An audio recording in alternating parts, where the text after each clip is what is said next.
Hey guys, it's Robin, RsIslandCrafts, and welcome to my studio.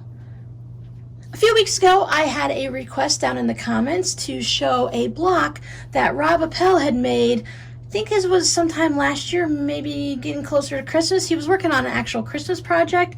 They were doing a Christmas quilt or wall hanging, and he was showing how to use striped fabric to make a zigzag border along the top and the bottom. So he had his striped fabric here. He was using white for his accent colors, and I think he had red squares for the corner. But my viewer asked if I could show how to make these and use the calculator strips. My favorite color is purple, and I haven't worked with purple very much lately, so I decided to use purple for my strip down the center. I have gray, as you can see, as my accents, and then I use the same pink fabric for all of my corners. So in this video, I'm going to show you how to put these individual blocks together, and then we will discuss different layouts. If you're looking for more information about how to make the calculator strips and what it is all about the calculator strips, you can look down below in the description box. I will also link to the Rob Appel video so you can get his measurements and the way he puts it together. And I'm doing something pretty similar, just using calculator strips, and I like to use larger pieces and trim them smaller, and he gives you exact measurements. I think he might be working from a kit when then you need to use exact measurements, and he shows you a couple little tips and tricks on how to get your block to come out the size you need. So grab your favorite scraps and whatever color you love, a little bit of a calculator paper, and let's make some X and O blocks. Now I've already made half of my X block, and we're going to finish the other half in just a second. But the X block has been around for many years. I saw different things online dating back to 2010, and I'm sure it's been around for even longer than that. Since this was a requested video, we're going to stick with the size that Rob was using in his pattern, and it comes to be a 5.5-inch square, which finishes at 5 inches per each section. So when we're done, we should have a 10.5-inch square when sewn into our block. If we do the X, it'll turn into a 10.5-inch block. Now, the one that Rob was doing, he had his so that his went as more of a zigzag this way. So before we sew this together, I'll show you how it looks in both versions. Don't forget, there are links down below in the description box below this video where I discuss on how to make these blocks in different sizes. In that video, I do not have this accent strip, but that accent strip is 1 inch when it's finished here, so it's going to change your block by 1 inch. So just go ahead and add or subtract as needed to get the block that you need. You can easily skip this or add it in, and the only thing is maybe you might have a block here that's a little bit larger on the square that you have to trim it off. I find it's easier to make these corner pieces a little bit larger and trim them down. If you want to keep them to the exact size, check out Rob's video, which will also be linked down below, and he gives a little tips and tricks on how to sew your little corner square on here to make it work so you're not going to run short when you come up to trim your blocks. Me, I just like to make everything bigger and then trim it down smaller so I know I don't have to worry about coming up short. I happen to have a roll of calculator paper that is 2¼ inches wide. Again, check down below in the description box. You'll find links to how to use different size paper. My strips are 2¼ by 8 inches long. Since I'm going to do 2 more blocks, so I have 2 of them. My accent strips, I am using this fun gray because I thought the gray would look nice with the purple and the pink. And I need 2 strips for each block that I make. And we're considering these individual blocks because you can either sew them in the zigzag or in the X pattern.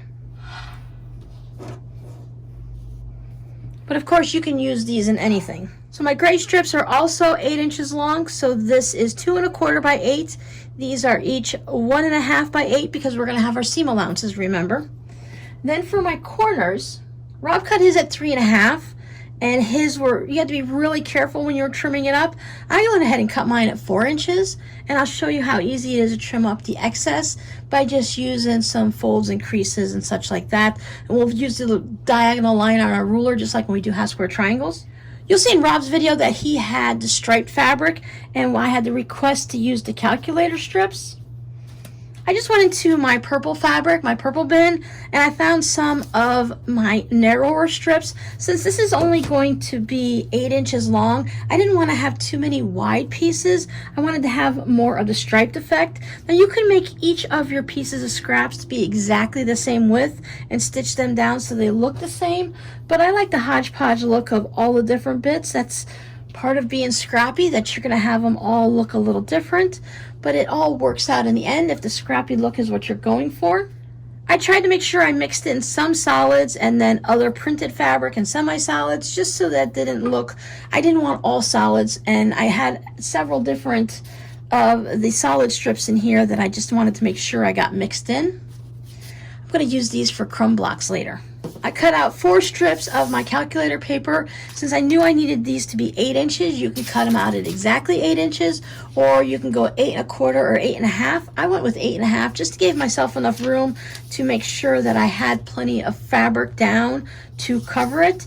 We will be trimming off the points. These come down to a point here, so we will be trimming it off, so you don't need to be exact. If you're just a little shy of 8 inches, it's still going to work out fine. I'm going to hold off on cutting these squares until I'm ready, because if I were making this in a multiple project and I wanted to make 50, 60, 80 of these for a quilt or something, I don't want to worry about this bias getting stretched at all, because once we cut that down the center, we're going to have bias edges there that can easily stretch. So I'm going to only cut those as I need them.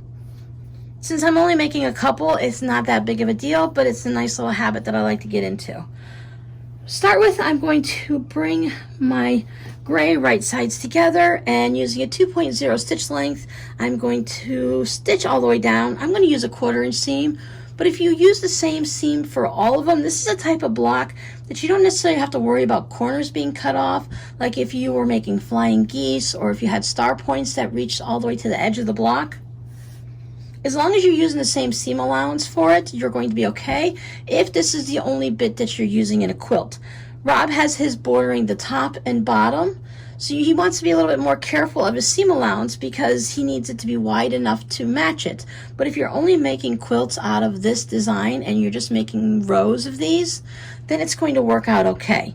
You want to get the best as you can, and it's a good place to practice your 1/4 inch seam, but if you're a little bit off, it's not going to be a crisis because you're not losing any points in any of your seam allowances. So I'm going to stitch this one down, and then after that one stitched, I will also stitch this one down to the other side. I like to stitch one down. I don't worry about taking it over to press it right away. I have enough space in between here that I know when I stitch this seam, I'm not going to stitch that fabric down. Make sure I have right sides together, and now I can take this over the sewing machine and stitch this side, and then I can press them both open. And that's what they look like. Now for me, I'm going to press these open, and I'm going to press it just like this. I have all of these seams. Now if like you're using something like Rob was showing in his video, he pressed his to the center strip because he had a white accent. If you have a white accent, you're going to want to follow that same procedure. But since I have all these seams, and if I put it on the gray and press them that way, you're really not going to get that much of a shadow that's showing through because the gray is dark enough to hide all of those purple. But again, if I was using a white, I would have to just deal with it and press all those extra seam allowances that way, because I definitely wouldn't want it to shadow through on a light colored fabric. And that's what it looks like, and you can see I pressed it so that these will lay nice and flat. Now while I'm over there, I'm also going to take this and I'm going to line it up. It doesn't matter to me if the edges are perfect. I want to make sure that the gray strips are lined up, and I want to give it a nice good press here because I want to create the halfway mark and I want to be able to see it easily. There are several ways to mark things in our projects, but using an iron is, on a project with just cotton fabric like this, is the least intrusive. It's not going to leave any marks. I can easily press it out, but I can also see that crease nice and easy. I don't have to worry about any ink or pens or chalk or anything showing up later on. I don't have to worry about washing them out or wiping them out or letting them air dry. We're going to need our 2 corner pieces now. You can cut them both together and stack them up, or you can cut them one by one, whichever is more comfortable for you. Doing it in my version, I'm making them oversized, so if you're not exactly perfect, if you didn't have these lined up 100%, we are going to have a decent amount to trim off. Here's one of the ones I trimmed off, so there's a good ½ inch that I've trimmed off. Now, doing it with the exact measurements that Rob shows in his video, you might want to cut them one by one if you're a little unsure of your skills on cutting them. I don't like to stack more than 4 at a time. If I need to be very particular, I will just go ahead and cut them one at a time, even if I have to make many more cuts. Taking the time to make extra cuts is a lot easier than taking the time to unpick a project and resew it, recut it.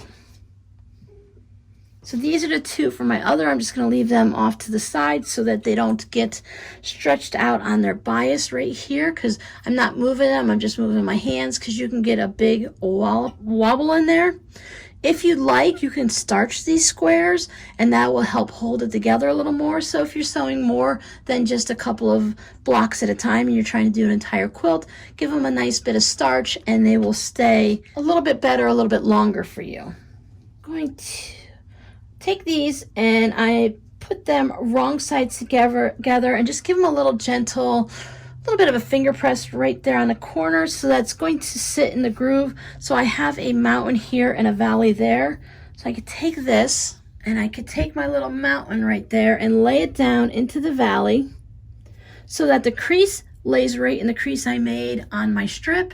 And I also have the point of my triangle going right along that halfway mark. So you could put a few pins in it. Take it over to your sewing machine, use your 1/4 inch seam allowance, 2.0 stitch length, and stitch down there. And then when that one's done, you can come back and put this one on. So I only need to press really just a little bit in the corner. That's a point that I'm lining up there, and then my point will line up there. If you want to sew a whole bunch of these blocks at once, you could line them both up like that and put a couple pins in it to hold it, and then you can do your assembly line sewing, because again, you're only stitching down on the sides. I would just be really careful, maybe put a couple extra pins to hold it. I would probably, for this block, I would probably, if I was doing the assembly line, I'd probably just put them all on one side, pin them, and get those all done, and then do the other side. That way I don't have to worry, but whichever way is going to work for you will be fine. Go. Left side and the right side. Adding pins is really helpful. You do have a long bit of a stretch here to do. So if you put a couple pins in, you'll be able to just run it through your machine so much faster if you are doing the assembly line. I started a couple stitches away from the beginning of my triangle just so that my presser foot can hold this corner down and I know that I got everything stitched. The same thing here. I stopped a couple stitches afterwards. I'm going to take these and I'm going to press them. With my pink, I should be fine to just press them to the pink side because they do not shadow underneath there. There's enough going on with the pinks that you can't see that. But again, if you're using a light color, you may need to press it towards your strip here. There's those 2 blocks done. And now, yes, I do have quite a bit of scraps left over, but again, as I said, you can use these for other small projects, especially if you're into crumb quilting. Sometimes when you're working with scraps, things just are going to generate more scraps. You can cut back on that. Most of my scraps, as you can see, are from the gray fabric. Because of the way we're cutting everything on a diagonal to a point, you are going to lose quite a bit there. Now, if you put them together, there you go, you have your X block.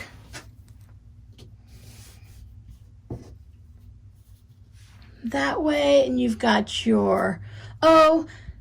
I use the same pink fabric all the way through for my squares, but you can mix them up. You can have, maybe if you just want to have the same one in the center or different ones on the outside, use all different kinds of pinks. You can use a variety of grays through here.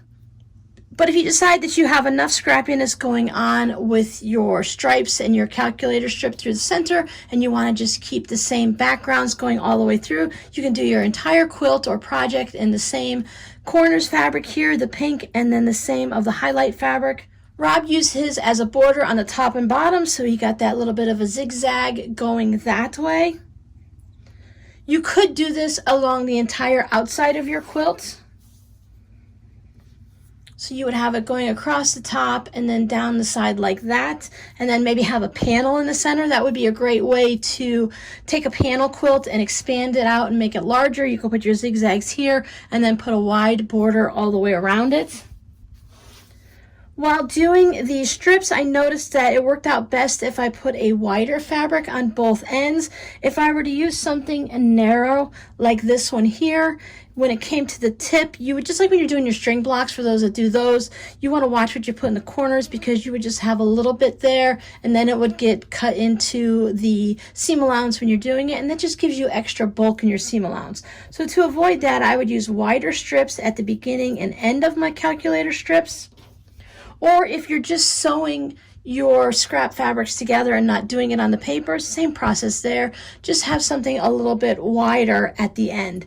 You could make an entire long strip and then cut it into sections, but the longer your strips of fabric that you're sewing the rectangles together, the more of a chance that you can get a little bit of a wavy strip, which is one of the reasons why I use the calculator strips. It keeps everything lined up and I don't have to worry if anything gets a little bit wonky one way or the other. It keeps my biases under control. If you want to make sure things are different in the center, you can always spin them around.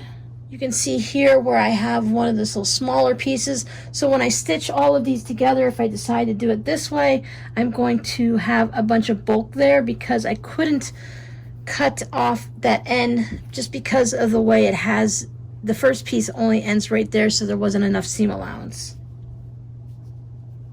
I think this is a really fun project to do just like this. I love how all these purple scraps are going that way, accented with the gray and highlighted on the outside with the background of the pink. You can do them all in one color. You can make a row quilt and do your rainbows that way, or you can just go totally crazy and sew a variety of your scraps together. And then the inside of your blocks will be completely crazy and scrappy. I really like how this looks when I just have the purples in there.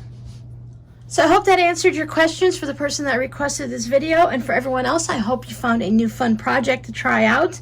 Great way to use up your scraps, and this is really good for mindless sewing because as you're making your calculator strips, there's really nothing to it. You can just pop in a movie or listen to an audiobook or some music and then just sew. Scrappy calculator strips like this is a great way to use up your scraps, and it's nice for when you just want to sew but not really think. So if you're looking for some type of a mindless sewing project, you can just work on these strips in between, and then when you're all finished and you have enough to turn into a project, then you can go ahead and add everything on. It's an easy project to do little by little while working on a larger project, but sometimes you just need a little bit of a break. It's a good cleansing project. It's also a great project to do for a swap with friends. If everybody in the group decided to swap these and they said, okay, we're going to use all purples, all of these center parts of the X's or O's or the zigzags would be in different colors. So if you had this with a group of sewing friends or with your guild and you all traded blocks, there'd be all purples, but the fabrics that have been chosen will generally be all different fabrics. You might find a couple of repeats, but I would probably say that none of the blocks would be the same. So whether you decide to turn them into X's and O's, or if you decide to go with zigzags, I think it would be a really great project to do as a swap with friends. So I don't have a specific code word for you today, but I am a bit curious. If you want to just let me know down below in the comments what your favorite color is. You are kind of looking at my favorite colors right here. I love purple and I really enjoy pink, and then when you pop in that gray accent, this is like a block. If you want to say what does Robin look like as a block, it would be scrappy purple highlighted with some pink and surrounded by gray. So if we were to make a block that represents you, what color would it be? So thanks for hanging out with me, and I'll see you guys in the next video. Bye!